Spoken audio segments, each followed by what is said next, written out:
This is about a European Union program, which is called the European Capital of Culture. And one of the exciting things happening currently in Dresden is that the city is competing for the title in 2025.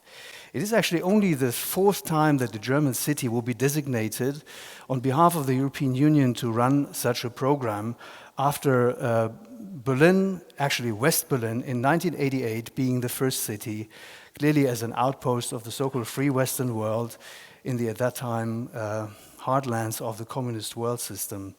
Later, in 1999, after the wall in Berlin had been fallen, Weimar was selected as the second German city as a capital of culture in Europe, quite obviously for its heritage of the German classics associated with people like Goethe, Schiller, or also the Bauhaus movement and other things. In 2010, the city of Essen was selected and joined forces with the region of the Ruhr Valley, which is known for its post-industrial heritage of steel and coal mining industries. Many of the spaces were converted during the program development into spaces for creativity, culture, and arts. So now, for the fourth time, a German city is supposed to be selected in 2020-25. We are one of the 8 cities in Germany currently competing for that title. And normally, the narrative is that the city, the capital, which embodies for 1 year the capital of Europe in culture, features a program which showcases European diversity in culture and at the same time also pan-European values. As you anyway know, Dresden is a very beautiful city. Many of the famous landmarks of the city go back actually in time to the Baroque times, 18th, 19th century, maybe also then afterwards. You Dresdeners anyway know, and I'm showing this in the first place for people who watch this later online. The city is known for its heritage and architecture of various periods of the past. There's this river Elbe running through the city. Unfortunately, and during the dark times of National Socialism, and in particular in the end, in February 1945, British and American Allied Air Forces ran a bombing attack on the city, razing a major part of the city to the ground and leaving behind 23,000 casualties. It was an artist's new beginning in the communist GDR times, and it took the city decades to recover. And actually, only after reunification, the cityscape took back its original historic shape, symbolized by the Church of Our Lady seen here. The city is in the meantime up and running again. It shows a variety of public spaces, art institutions, cultural venues, a mix of modern and historic. Like here, for example, the design of Daniel Liebeskind for the Military History Museum. So there's no question that the city of Dresden is an important city of culture in Europe. On the one hand, boasting an enormous amount of heritage and at the same time art institutions, some of them being known worldwide.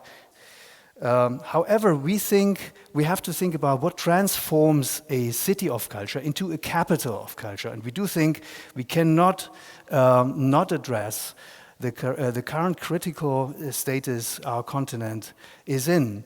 Although this critical status of Europe is in the first place represented and symbolized by Brexit, we do think that the conflict is actually running through all of our countries and all of our cities, splitting up the society into 2 camps, and these camps actually oppose each other over the social and political course of our society. We do therefore think that instead of upgrading our cultural hardware, our infrastructure, building new museums in town, as many of our predecessors as capitals of Europe for culture did, we do think we should rather think about a new culture of togetherness, focus on the software of the city, and therefore focus on the people. The Dresdeners, the humans of Dresden, enjoy many different walks of life. They are creative people. They are coming from different generations. different walks of life, different countries, cultures, religions. However, not everyone in town enjoys this openness and togetherness of different cultures and religions, and is clearly stating a protest against many of the achievements of the last 30 years in our country, opposing in particular also and harsh criticizing many of the regulations or policies which had been enacted by the Angela Merkel government over the last years, turning Dresden in some ways also into a platform for an international right-wing protest. We have therefore chosen a motto which addresses exactly this issue, because we think it is not only an issue for Dresden, it is clearly an issue for the whole continent. We call it Neue Heimat Dresden 2025. For the non-German speakers, Neue Heimat is a term for new homelands, pointing out to a social environment we have to create in order to make a change and to create a situation where people of different political and social background can peacefully mingle and live together. There are hundreds of people working currently on a project here in Dresden, and in the end of this year, we have for the first time to present our project to the jury in the of the European Union, who will finally decide in December over a shortlist among these 8 competitors. And we hope, of course, to make it on the shortlist in December. We have identified 4 program strands listed here, but I would like to, in the second part of my slightly bumpy presentation, to focus on one single project which I would believe is particularly interesting and particularly unusual also. One of the program strands is Power of Strangeness. We probably can agree on the fact that we cannot look at Europe in an isolated manner. Europe is clearly part of a larger world, being interrelated, interconnected to cultures elsewhere. And Europe in particular has, of course, as we know, over centuries imposed a very strong political and cultural influence on other people and other cultures elsewhere. At the same time, Europe was inspired and influenced by non-European people and cultures.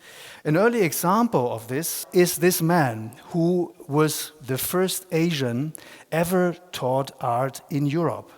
He came from the island of Java, at that time a Dutch colony, today's Indonesia, by the way, the largest Muslim population in the world today.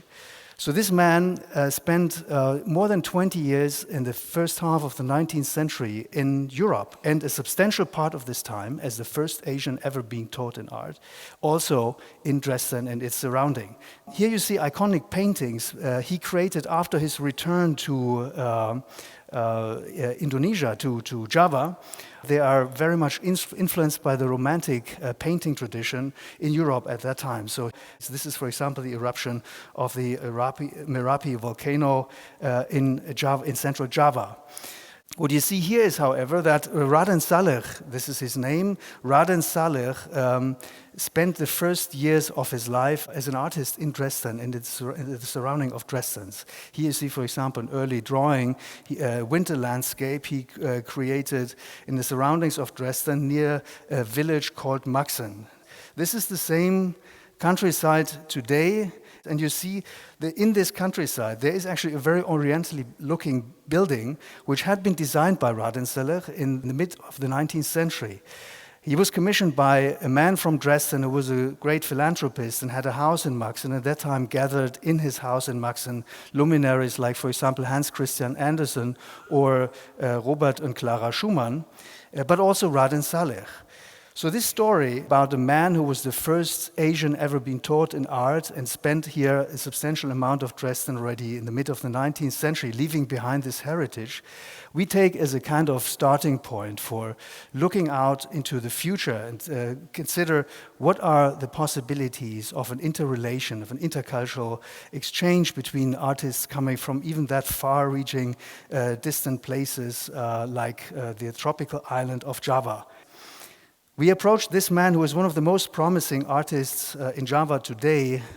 His name is Ujo Handoko Eko Saputro, or in short, because nobody can spell this normally, Hahan. He's coming from the city of Yogyakarta, which is in the south of Java and already in the southern hemisphere. It was actually a place where also Raden Saleh spent some time, and as you can see in the surroundings of Yogyakarta, you see also the volcano Merapi, which was depicted already 150 years ago by Raden Saleh. There's also UNESCO World Heritage nearby the city of Yogyakarta. For example, the largest Buddhist temple in the world is located there. Or the oldest Hindu temple in Southeast Asia, named Prambanan. So you see, on the one hand, there's an extraordinary wealth of heritage, even of other religions, because Java is dominated by Islam today. It is also a very vibrant place, also with people from different cultures living together, peacefully together. There's also a lot of art and creation in town, urban culture, you see. And there are also art spaces. For example, just a few weeks ago, there was a great art show, which is one of the most important shows in Indonesia in general, where the local art crowd can really also present their stuff in public. So Hahan is one of these artists, these creative people in Java and in Jogja today. He accepted our invitation to come and spring this year to Dresden in order to make a kind of pilot project of the Power of Strangeness we are trying to develop later within our program. And the idea was that he would, on the one hand, explore the biography of his famous compatriot Raden Saleh here in the region, and at the same time, of course, also reflect on the contemporary Dresden, its people, its history, its recent history, as I have it presented here in the beginning.